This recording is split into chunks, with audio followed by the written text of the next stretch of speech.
Good evening, I'm Bill Medlin, President of Viterbo University, and I want to welcome all of you here tonight for this, the sixth presentation in the series, Perspectives on the Holocaust. We are indeed privileged to have with us tonight Dr. Sabina Zimering, and I want you to know what an honor it is, Doctor, to have you with us. And I want to thank all of you here tonight, but also those of you who have supported this series throughout all six of these presentations. Your attendance really has been overwhelming, true indication of such a sincere interest in this most important topic. I do want to call your attention to your program and remind you that tonight's presentation, as well as the series, has been funded in part by a grant from the Wisconsin Humanities Council with funds from the National Endowment for the Humanities and the state of Wisconsin. And now I'm pleased to introduce Father David Coons. Father Coons is pastor of Mary Mother of the Church Parish here at La Crosse. He is currently serving as president of the Cooley Catholic Schools, and he is a member of the advisory council of the D.B. Reinhart Institute for Ethics and Leadership. And in fact, Father Coons was one of the initial and staunchest supporters of this series. Father Coons.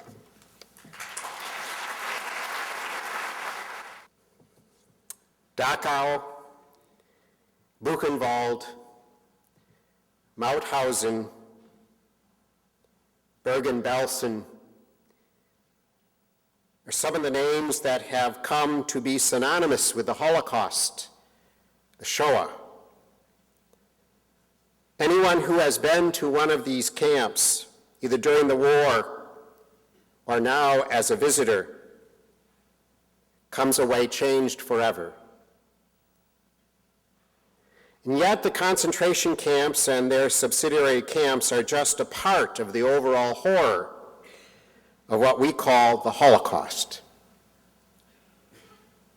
Our speaker this evening is a witness to the horrors outside the camps. Born and raised in Poland, she was 16 years old when Germany invaded Poland at the start of World War II. Please join me in welcoming our speaker, a witness to horror and a witness to hope, Dr. Sabina Zimering.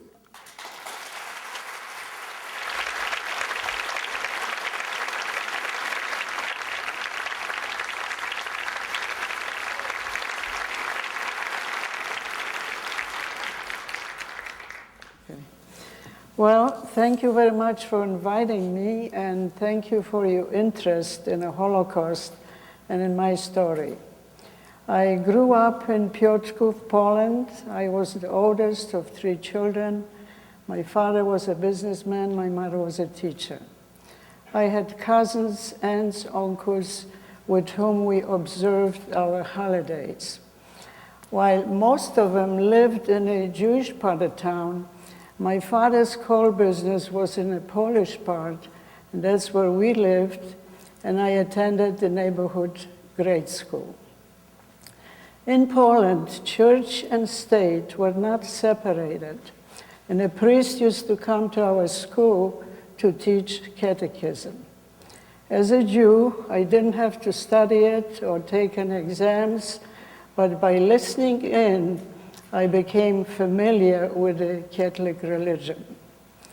I didn't know it then, but found out a few years later that the knowledge of my Catholic religion and my accent-free Polish would give me a chance to survive the Holocaust.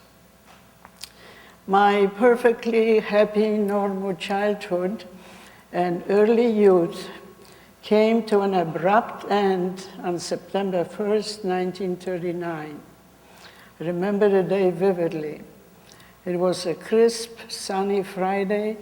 Mother and I were coming home from the farmer's market when a loud siren went off.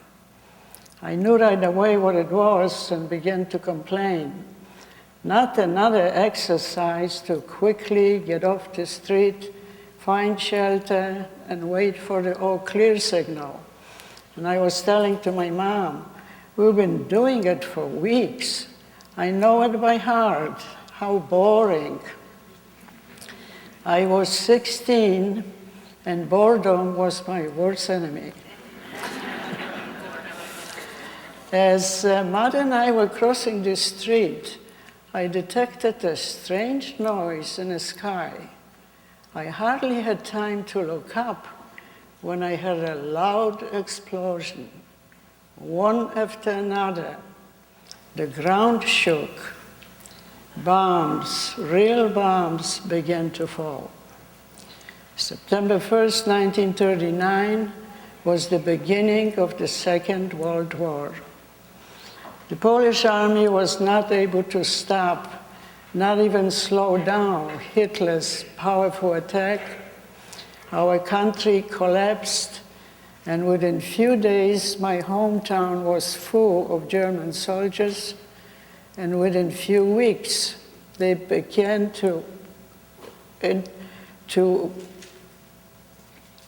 going after us Jews. As everyone else, I had to wear a white armband with a blue Star of David. I had to obey the 7 p.m. to 7 a.m. curfew, and I couldn't go back to school. No Jew was allowed to. They confiscated father's coal business, and they forced our family of 5 into one sublet room in the newly formed ghetto. I continued to rebel. I didn't want to move. I didn't want to leave my friends. I hated the rundown old part of town, and on and on. But of course, we carried out every single order. But when we moved into the ghetto, I found a very pleasant surprise. The building we now lived in had quite a few teenagers. We got to know one another, made new friends. And things got even better when a family with 2 boys moved in. The younger boy was tall and handsome, and the girl from upstairs snatched him away. And the older, more serious boy took a liking to me. And he became the very first boy to kiss me. Well, war or no war, I was in 7th heaven. Well, I also found husband-wife college professors. And even though it was illegal, some of my friends and I took lessons from them. And also, I joined a group which was supposed to be a book group. But the young man who organized it, after just few meetings, said to us, "Enough of reading books. We all know what's awaiting us, and it's time to do something about it." And he laid out a plan of forming an underground movement. Well, the next session, he was going to give us all the details, but that never happened. The Gestapo arrested him and sent him away. In the meantime, life in the ghetto was going from bad to worse. Food was rationed, by far not enough. I went hungry many times. And the overcrowded ghetto, most of us had body lice that transmitted typhus, a deadly disease. And we lived in constant fear. Well, after 3 years in the ghetto, rumors began to circulate that the Germans had a new and more efficient way of killing us off. They formed what they called a Sonderkommando, which means a special unit, where the Gestapo men and their helpers would travel from one city to another, surround each ghetto, keep only a small group of healthy, strong, mostly men, for forced labor, and send everyone else in the seals cars, locked cars, to the gas chambers of Treblinka. Well, the news instantly brought panic and desperation, and the only person who completely ignored it was my grandfather. He was an Orthodox religious man, and he would get angry when he heard us talk about it and would shout, "It's a lie, a big lie. God would not allow it." And he went on with his daily routine. Well, I did believe the rumors. I was 19 and I wanted to live. I began to nag Mother to do something, to look for a way out. But my once self-confident and brave mother was totally resigned. She just pleaded with me, leave me alone. What will happen to others will happen to us. But next day, she came up with an idea. And she said, if Danka gave you her ID, you might have a chance. Danka and Mala were daughters of my Catholic grade school teacher, Mrs. Justina. And my sister and I and the two girls grew up together. And we're friends. So I right away got in touch with them, asked them to come to the ghetto. And even though it was illegal for any Pole to enter the ghetto, they did come.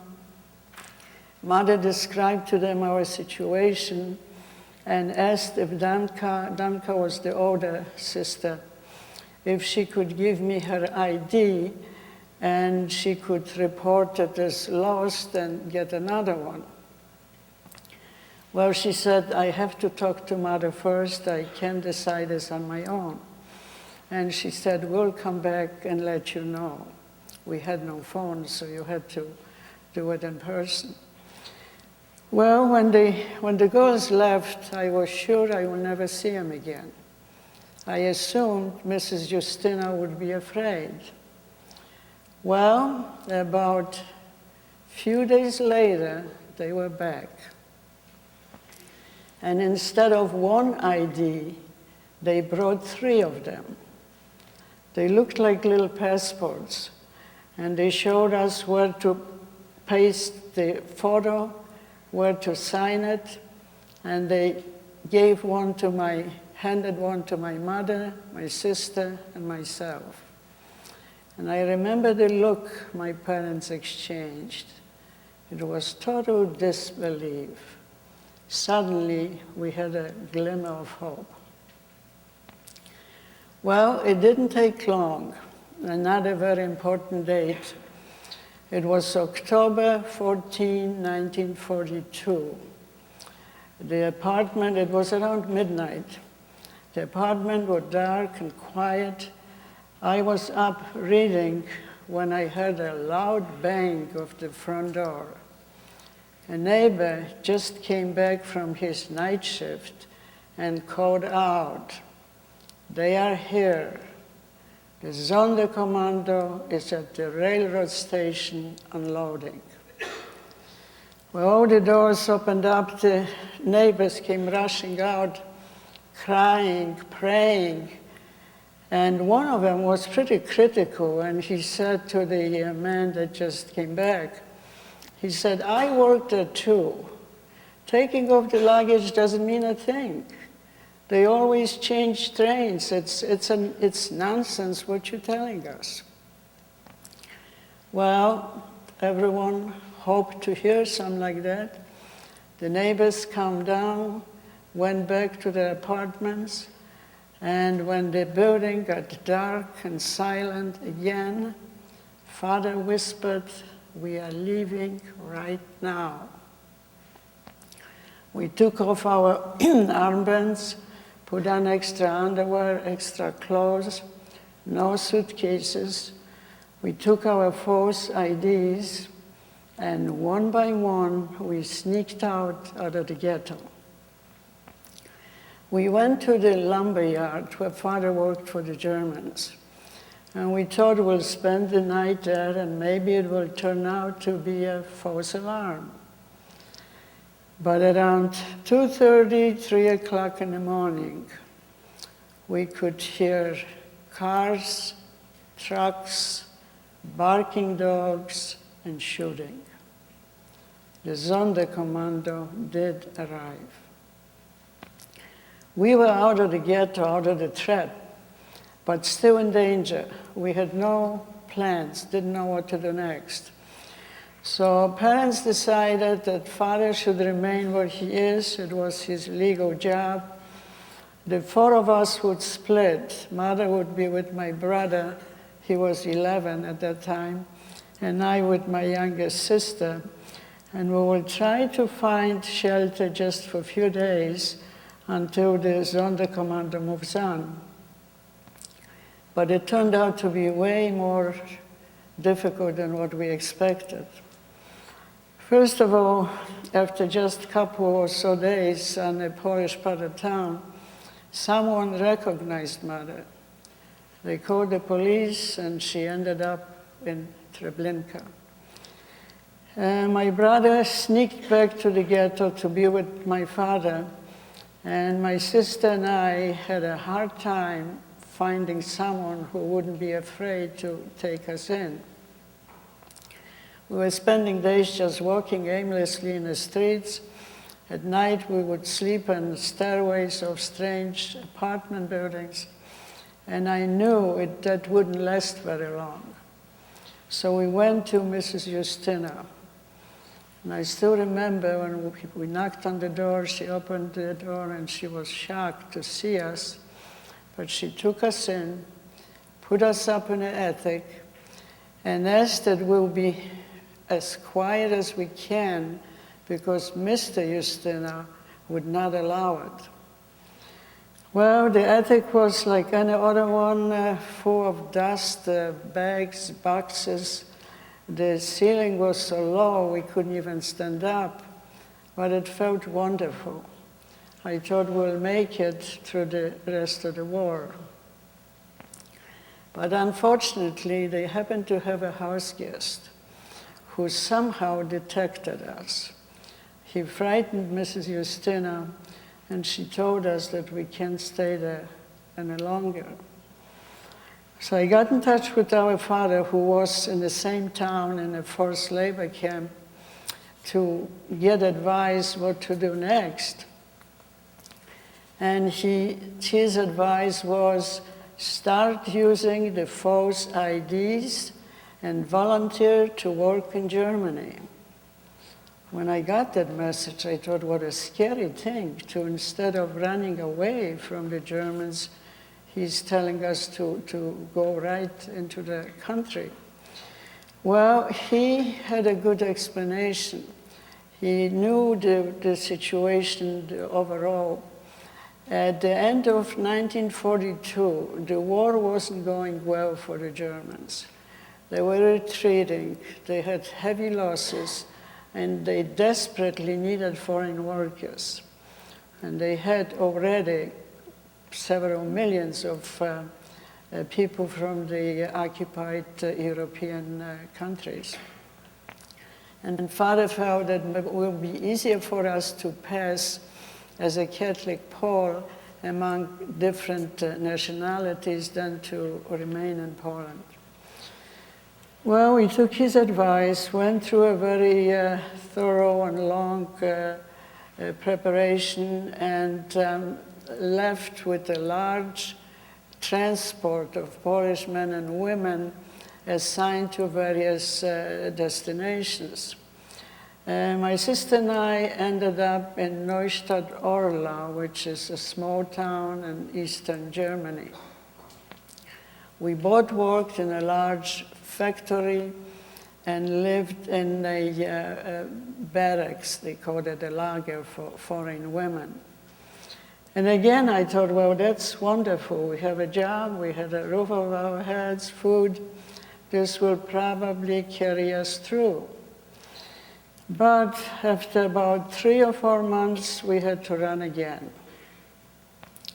I could tell that some of the women began to suspect that we were Jews.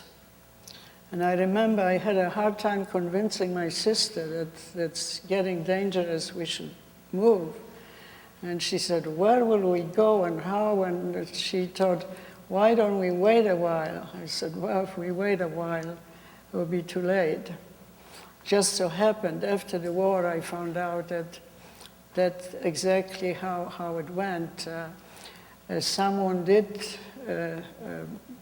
notify the Gestapo, and they arrested about 30 or more women, and most of them were sent to Auschwitz. Well, when we finally agreed, we went on foot to next town, not to be recognized in the same place where we lived. And, oh yeah, before I decided where to go, I looked at the map and I saw that if we went straight south from Neustadt, we would reach Switzerland. And being a neutral country, if we somehow make it through the border, then we really be free of Hitler. So we got the tickets, got on the train, we're going south, but we never reached Switzerland. We ran out of money.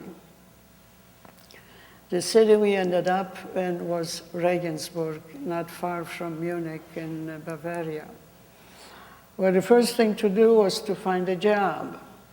So we went to an employment office, and I happened to have 4 years of German in high school, so I was able to communicate with the people.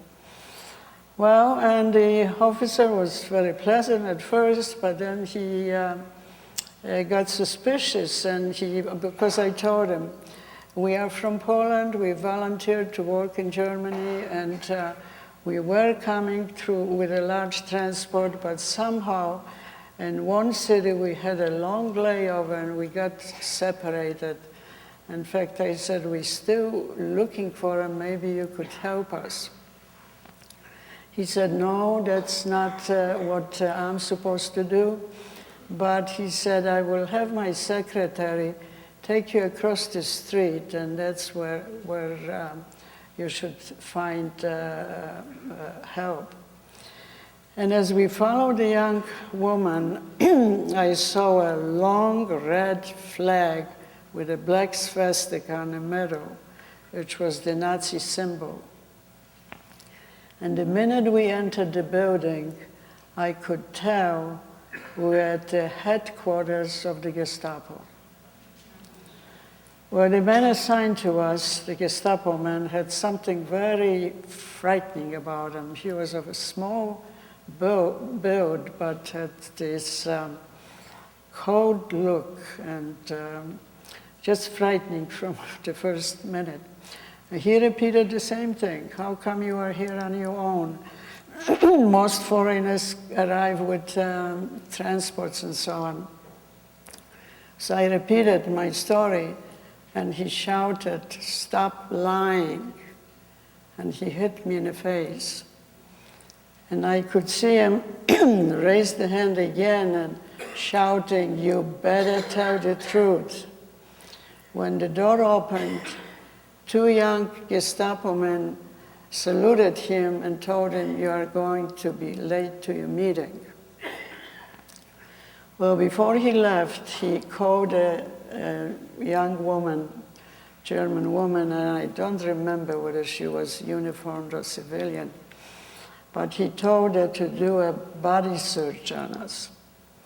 She took us to another room, told us to completely undress, and went through every piece of our clothes with just not missing anything. And yeah, she even looked at our shoes. And she was almost done, and I thought we were all finished, because she was almost done with my purse, went through all the clothes and so on. When I noticed that she began to pull out a small piece of paper. At first I didn't recognize it, but as she started to unfold it, I could tell what it was. It was a soap coupon that had the name, address, telephone number of the factory we ran away from. Well, I thought, well, that's it, that's the end. For us, all they have to do is make a phone call and they will find out the truth.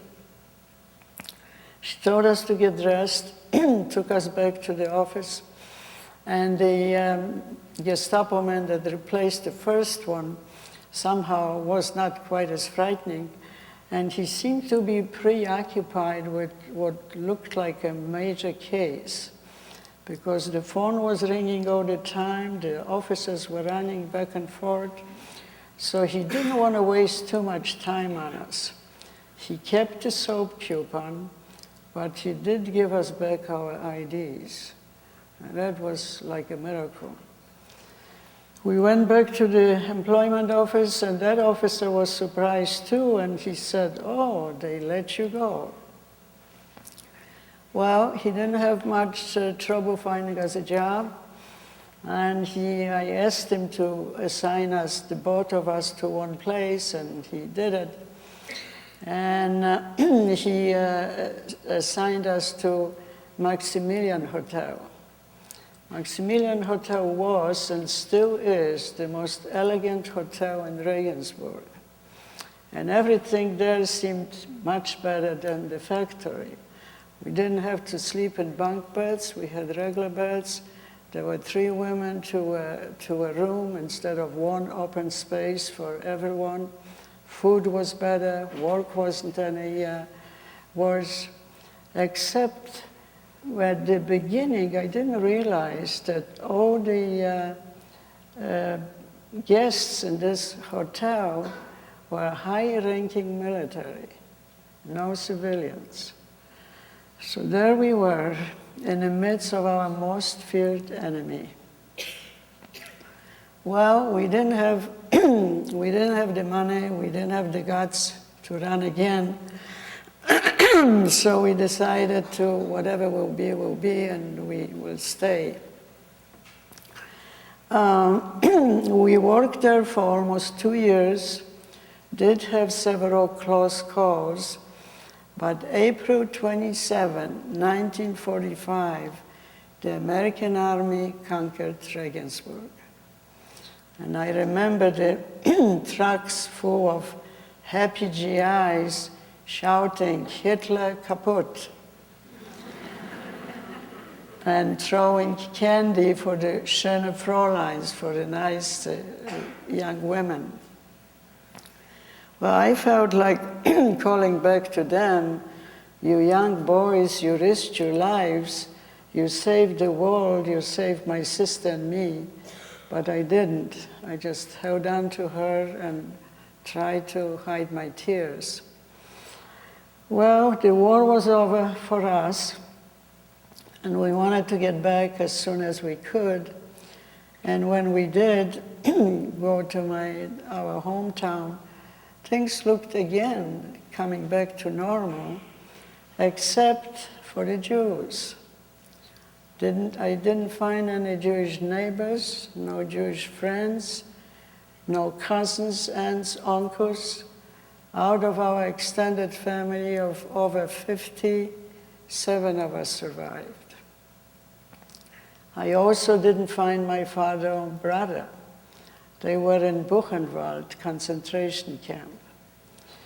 My brother was 14 at that time, he survived.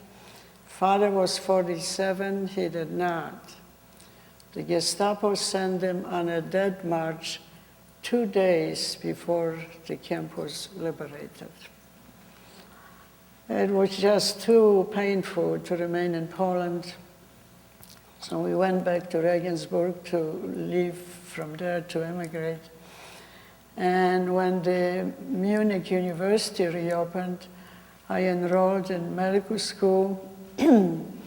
I met my husband there, he was studying engineering. In 1950, I got my degree, came to Minneapolis because my sister and brother were already here.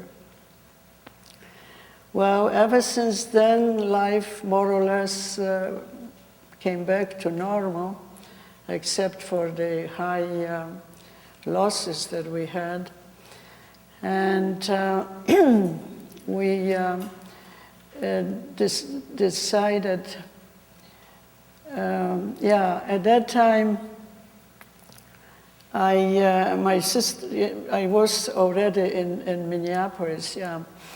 Well, as I said, the life more or less came back to normal.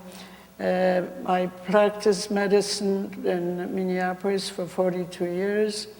My husband and I have 3 children and 6 grandchildren.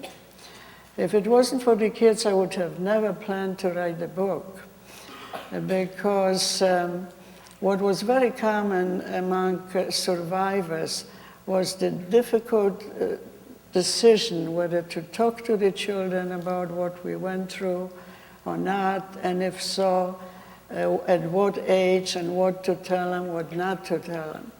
So they knew just bits and pieces. But when they got older, went away to college, they became very interested, and they just were after me all the time to write down my story. For the longest time, I used all kinds of excuses. I said, I am too busy, I will do it, but not now. But actually what it was, I was just afraid to relive those times again by writing about it. Well, when I retired, I decided it's either now or never. I took a creative writing class at the Loft, and it took me 2 years to write the book, another 1.5 years to make changes and to find a publisher. And let me just, this is what the book looks like. The red and black is again a reminder of Nazi symbol, and hiding in the open meant that we were in the open, but there was a constant fear of being recognized. The book is doing quite well. It's in the 4th edition. The Society for the Blind made a radio talking book, and the History Theater in St. Paul made a play and was quite successful. Before I move on, I like to get back to my Catholic friends. After the war, when we went back, they told us that the reason they were able, Mrs. Justina was able to give us 3 false IDs, not asking for any money, which was unheard of, was because she and her 2 daughters were members of the Polish underground. And they themselves had false papers, and she was able to get some for us. I tried to repay for what they did for us, and about 1 year after I arrived in Minneapolis, I got a letter. I kept in touch with them, I still do. I got a letter that Danka, the older sister, came down with TB, was not able to get the medication. So it was a brand new but very effective medication and quite expensive. So I sent her the medication, included extra food, clothes, and she recovered. About a couple years later, another desperate letter. The younger sister was in jail, accused of being anti-communist. So I got in touch with her attorney and sent him whatever he needed, and she was set free. In 1979, I wrote to Yad Vashem in Jerusalem. Yad Vashem was the very first Holocaust center. Described what they did for us at great risk, and they were declared righteous Gentiles. And still now there are trees that were planted and plaques with the names in Jerusalem, and I also saw the names in the Holocaust Museum in Washington, D.C. At this point, only the youngest sister is still alive. She's also a retired physician, and we keep in touch. And for the longest time, we were exchanging letters. Later on, I was making phone calls. Now we have email. And it is in Polish, because Mala doesn't know English, and my Polish is still good enough.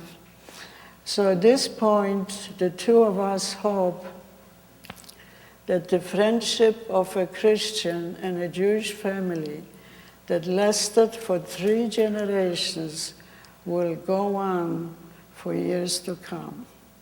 Thank you.